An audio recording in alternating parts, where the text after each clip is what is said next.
하나님이 오늘 우리에게 주신 말씀은 스가랴서 14장 16절에서 21절까지의 말씀입니다. 스가랴서 14장 16절에서 21절까지의 말씀을 봉독해 올리겠습니다. 예루살렘을 치러 왔던 이방 나라들 중에 남은 자가 해마다 올라와서 그 왕 만군의 여호와께 경배하며 초막절을 지킬 것이라. 땅에 있는 족속들 중에 그 왕 만군의 여호와께 경배하러 예루살렘에 올라오지 아니하는 자들에게는 비를 내리지 아니하실 것인즉 만일 애굽 족속이 올라오지 아니할 때에는 비 내림이 있지 아니하리니 여호와께서 초막절을 지키러 올라오지 아니하는 이방 나라들의 사람을 치시는 재앙을 그에게 내리실 것이라. 애굽 사람이나 이방 나라 사람이나 초막절을 지키러 올라오지 아니하는 자가 받을 벌이 그러하니라. 그 날에는 말 방울에까지 여호와께 선결이라 기록될 것이라. 여호와의 전에 있는 모든 솥이 제단 앞 주발과 다름이 없을 것이니 예루살렘과 유다의 모든 솥이 만군의 여호와의 소물이 될 것인즉 제사 드리는 자가 와서 이 솥을 가져다가 그곳으로 고기를 삶으리라. 그날에는 만군의 여호와의 전에 가나안 사람이 다시 있지 아니하리라. 아멘. 할렐루야. 오늘 저는 이 시간에 모든 민족의 예배가 회복되는 날, 모든 민족의 예배가 회복되는 날이라는 제목을 가지고 말씀을 나누도록 하겠습니다. 오늘 본문은 드디어 스가랴의 마지막 본문입니다. 특별히 오늘이 10월의 마지막 날이기도 한데 오늘 말씀이 스가랴에 어떻게 끝맺고 있는지 살펴보도록 하겠습니다. 우리가 읽은 이 스가랴 14장이 마지막 본문은요, 종말에 완성된 하나님의 나라가 최종적으로 어떠한 모습을 지니게 되는지를 보여주고 있습니다. 이제까지 우리가 스가랴 말씀을 살펴보면서 확인하게 된 것은 뭐였습니까? 성전 재건을 하는 백성들을 위로하는 하나님의 말씀이었죠. 8가지 환상을 통해서 그 안에 회복과 축복의 메시지가 담겨져 있었고요. 메시아의 재림으로 인해서 나타나게 되는 이방 대적들, 이방 연합군의 심판과 또 하나님 나라의 완성, 또 그로 인해서 이루어지게 될 세상에 나타나는 변화들, 특별히 3가지 변화가 있었다고 나누었습니다. 결국 이러한 모든 것들을 종합해 보면은 어떠한 모습으로 나타나게 될까요? 그 핵심은 바로 예배라고 할 수 있습니다. 예배의 회복이 바로 전국에 일어날 최종적인 모습이라고 할 수 있는 것입니다.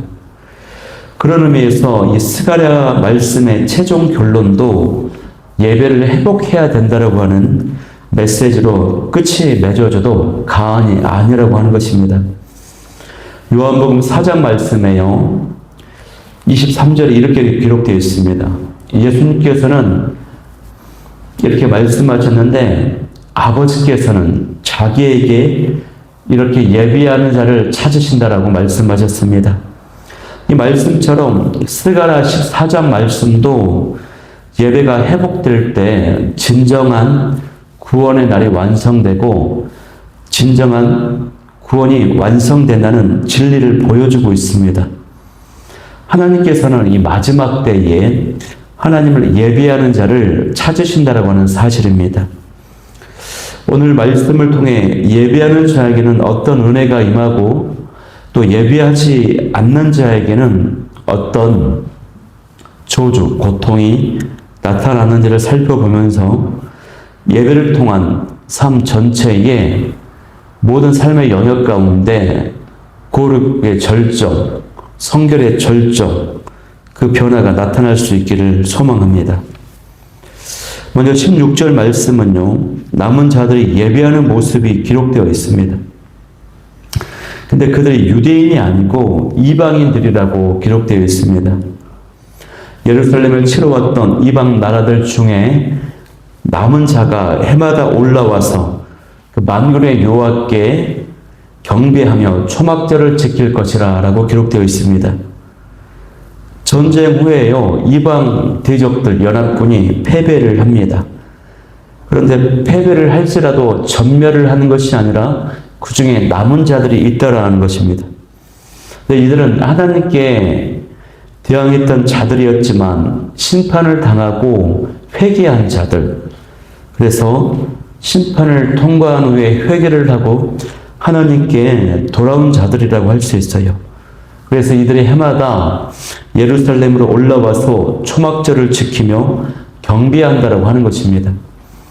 초막절은 이스라엘의 광야 생활을 할 때에 거주했던 초막이죠. 그 초막을, 그때를 기억하면서 지키는 절기입니다. 즉 하나님의 보호하심과 함께하신 그 은혜를 기억하는 절기라고 할 수 있습니다. 즉 이들이 예배하는 이유는요, 그 심판을 당하는 가운데서도 전염병과 같은 그 심판 속에서도 남겨주신 하나님의 은혜를 기억하는 그 은혜에 대한 감사를 드리는 예배라고 할 수 있는 것이죠.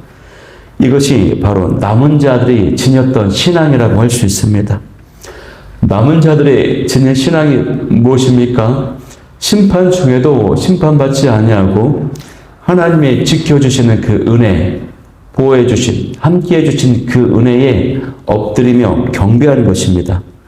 이런 경배, 예배드림이 있는 자가 바로 구원받은 자의 증거, 이 구원의 증거를 가진 자라고 할 수 있습니다. 그러면 이 16절의 말씀을요, 우리가 어떻게 적용할 수가 있을까요? 우리도 마찬가지로 인생의 어려움이 찾아올 때, 전쟁과 같은 고난의 시간, 그 고난을 지나올 때에 남은 자로서 예배자로 사는 것입니다.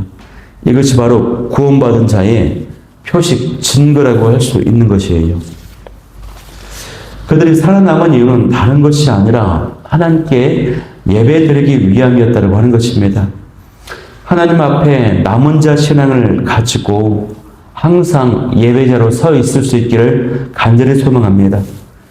그렇다면 반면에 예배하지 않는 자들에게는 어떤 고통이 임하게 될까요? 그 말씀이 17절에서 19절의 내용인데요.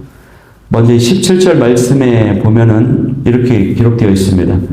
땅에 있는 족속들 중에 그 왕 만군의 여호와께 경배하러 예루살렘에 올라오지 아니하는 자들에게는 비를 내리지 아니하실 것인즉, 뭐라고요? 비를 내리지 아니하실 것인즉 이라고 말씀하고 있습니다. 명확하게 말씀하고 있어요. 비가 내리지 않는다. 그 어떤 여지도 없습니다. 즉 은혜가 끊어진다라고 하는 사실입니다. 은혜뿐만 아니라 생명이 끊어진다라고 하는 사실입니다. 당시 그 땅에는요, 비는 생명 그 자체였습니다. 생명의 상징과도 같았어요. 비가 내리지 않으면 곡식이 자라지 않고 생명이 메말라 갑니다. 하나님께 예배를 드리는 자에게는요, 은혜의 비가 내리지만 하나님을 외면하는 자에게, 예배 드리지 않는 자에게는 이런 영적인 메마름과 항폐함, 죽어가는 역사가 그 인생 가운데 나타난다라고 하는 것입니다. 이것은 오늘을 살아가는 우리 시대에도 마찬가지입니다. 예배를 가볍게 여기는 시대, 또 주일날을 단지 휴일날로 생각하는 신앙인이 많이 있죠. 그러나 하나님은 여전히 예배의 중심을 회복한 자에게 은혜를 주신다라고 말씀하고 있습니다. 생명의 비를 내리신다라고 말씀하고 있습니다. 이런 예화가 있는데요. 한 나라가 극심한 가뭄에 빠졌습니다. 그래서 그 나라의 왕이 백성들에게 하나님께 기도하여서 비를 내리게 하라는 일종의 기우제 성격의 예배를 명했습니다.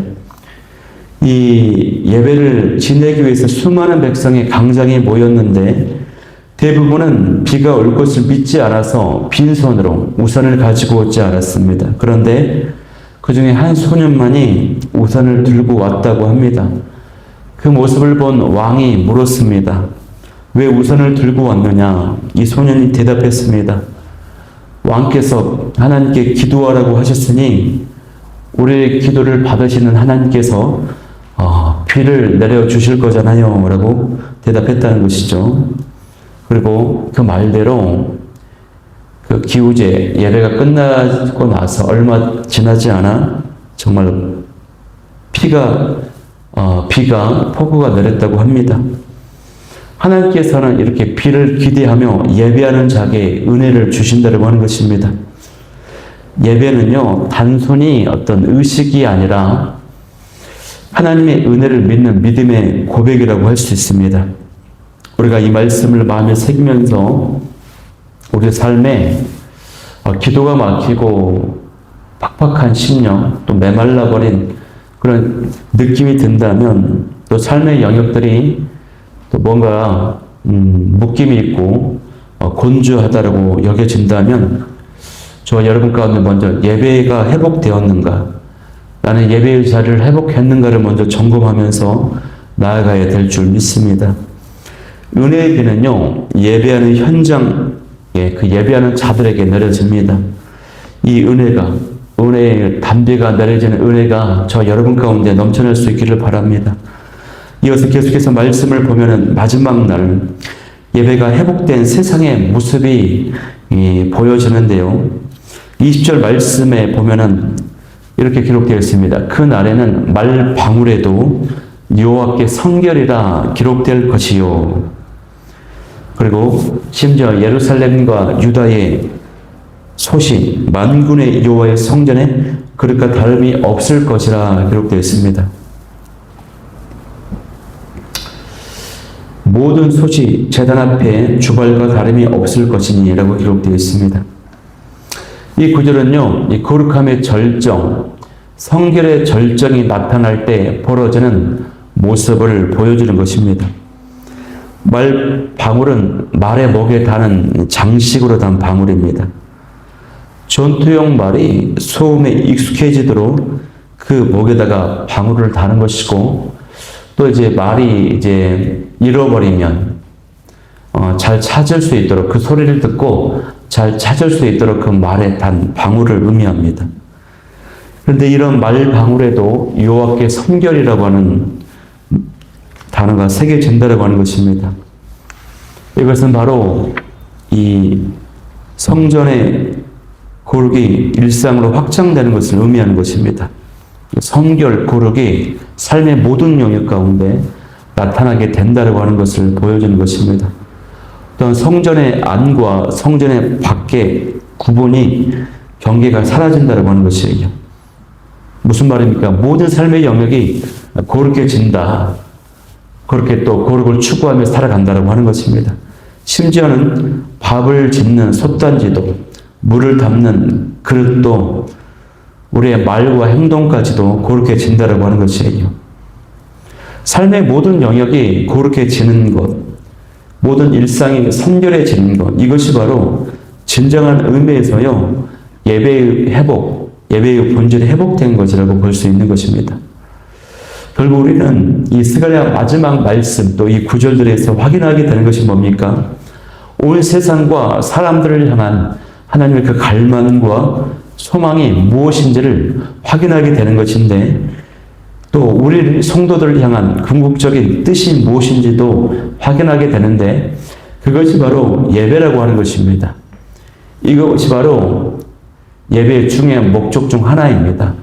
하나님의 갈망과 뜻은 온전한 예배가 회복되는 것, 이것이 하나님의 중요한 목적 중의 하나입니다. 또 그날에, 그 마지막 때에 이루게 하실 하나님의 뜻이라고 하는 것입니다. 참된 예배자는 이 예배당에서만 거룩하지 않죠. 일터에서도, 직장에서도, 가정에서도, 삶의 모든 영역 가운데서도 여호와께 성결이라고 하는 단어를 기록할 정도로 그것을 추구하며 사는 것입니다. 예배의 진정한 목적이요, 삶의 성결입니다. 거룩입니다. 이것은 장소의 문제가 아니라 태도의 문제입니다. 참된 예배자들은 교회 밖에서도 하나님 앞에 살아가는 자처럼 사는 것입니다.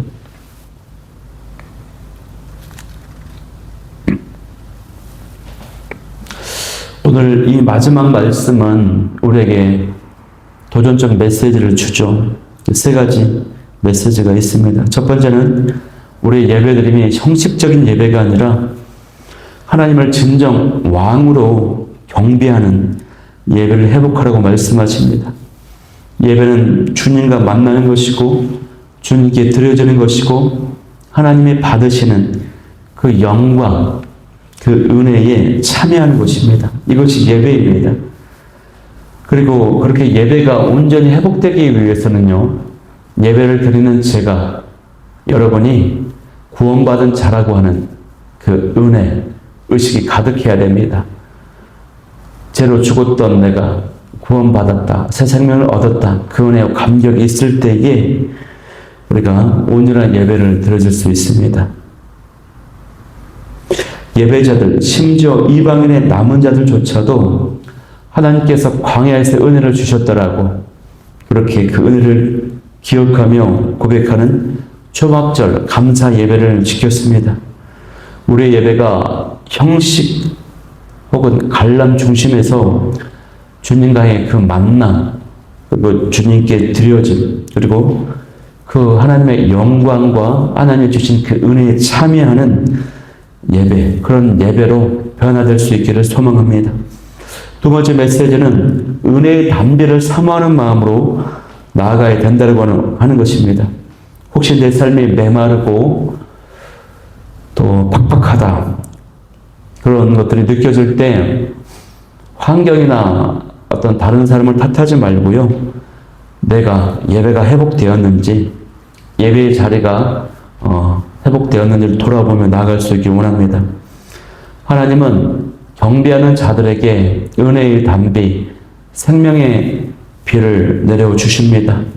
은혜의 담비를 사모하는 마음이 저 여러분 가운데 회복될 수 있기를 간절히 소망합니다. 세 번째 메시지는요, 삶의 모든 영역 가운데 거룩을 회복하라고 말씀하십니다. 말 방울에도 소태도 유혹의 선결을 새기는 것입니다. 삶의 모든 영역 가운데, 가정에서, 직장에서, 인간관계 가운데 모든 영역에서 우리의 말과 행동과 손과 발이, 또 이 말투, 저정, 인간관계, 우리의 표정, 복장, 심지어는 우리의 걸음걸이와 호흡까지도 하나님을 나타낼 수 있는 거룩과 성결이 회복될 수 있기를 간절히 소망합니다. 사랑하는 성도 여러분, 마지막 날 하나님께서 구별하시는 날, 구별하시는 자는 바로 예배자입니다. 세상은 성공으로 사람을 평가하고 구분하지만 하나님께서는 누가 나를 경배하였는가를 보고 평가하신다고 하시는 것입니다. 스가랴 14장 9절 말씀에 그날에는 여호와께서 온 땅의 왕이 되시리라. 하나님께서 왕이 되시는 그날, 그 마지막 때에 그 앞에 엎드린 예배자만이 하나님께서 생명의 은혜, 은혜의 비, 축복, 회복, 기쁨, 은혜를 내려 주실 것입니다. 하나님께서 능력 있는 사람보다 경배하는 사람을 찾고 계십니다. 예배하는 자에게 이런 은혜를 내리시는데 또 그 은혜를 받은 자가 그 삶을 거룩하게 만들어갈 수가 있는데 오늘 저 여러분이 그러한 은혜를 맞이하는 주인공들이 다 될 수 있기를 원합니다. 그래서 내가 이제 예배대로 살겠습니다라고 고백하면서 결단하면서 오늘 10월을 마무리하고 내일 시작되는 새로운 11월을 시작하는 그러한 결단과 고백이 있게 되기를 소망합니다. 기도 제목 세 가지입니다. 첫 번째는요, 나의 예배가 주의 임재를 경험하는 예배가 되게 하여 주옵소서. 두 번째는 예배가 온전히 회복되어서 은혜의 비가 넘쳐나게 도와주옵소서. 세 번째는 삶의 모든 영역 가운데 여호와의 선결이라는 거룩의 절정이 나타나게 도와주옵소서. 이 기도 제목 가지고 우리 뜨겁게 기도하며 나아가도록 하겠습니다.